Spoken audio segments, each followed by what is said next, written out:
God's standard. And God's standard is abstinence. He says you have one man and one woman who marry, and that is when sexual relations take place. Now, of course, not many of us have been down that road to where we were abstinent, but that's what God's standard is. So we can never shy away from that, because that is the truth. We also have to tell our children, our grandchildren, anyone that will listen, our youth, that virginity is a gift from God, and it is to be given to your mate on your honeymoon after you're married. It is such a gift. Why do we want to give that away to just anyone? We also need to know that in the world, they will sensationalize sex. That was never intended to be the way God made it. God made that to be between a man and a woman when they were married, and it was for their pleasure, but also for procreation.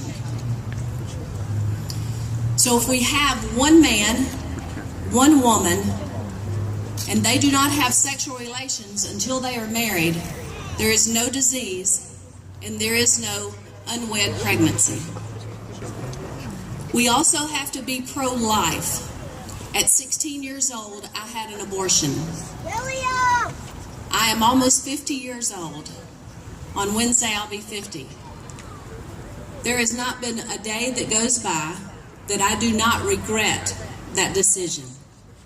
Those decisions will live with you for the rest of your life until the Lord comes and takes you home. But we have to love that baby inside of those moms, because every life is worth saving. It does not matter how that life came into existence.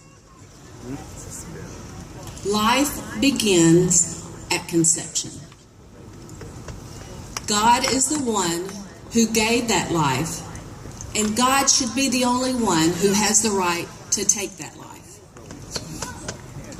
We also have to be pro-love, because there are lots of women out there who are struggling with decisions that they made in their life, who feel regret and shame and guilt. We have to love those women. I'm one of them. And we have to show them that God can forgive us. We have to teach what real love is.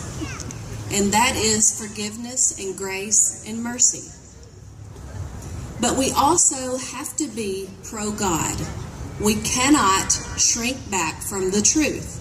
The truth is the truth, and it doesn't matter how that hits you in the face, but the truth is the truth.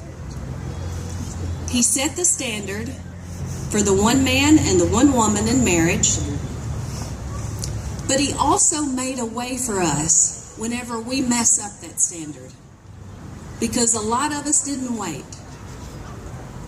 So God gave us the gift of forgiveness.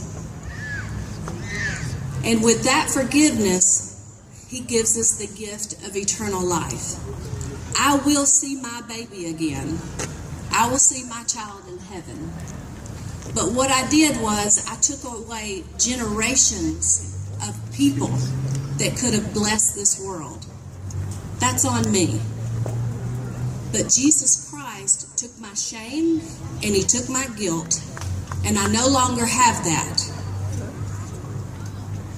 One day, and even this lady that called on the phone, we will all have to answer for what we've done in this life.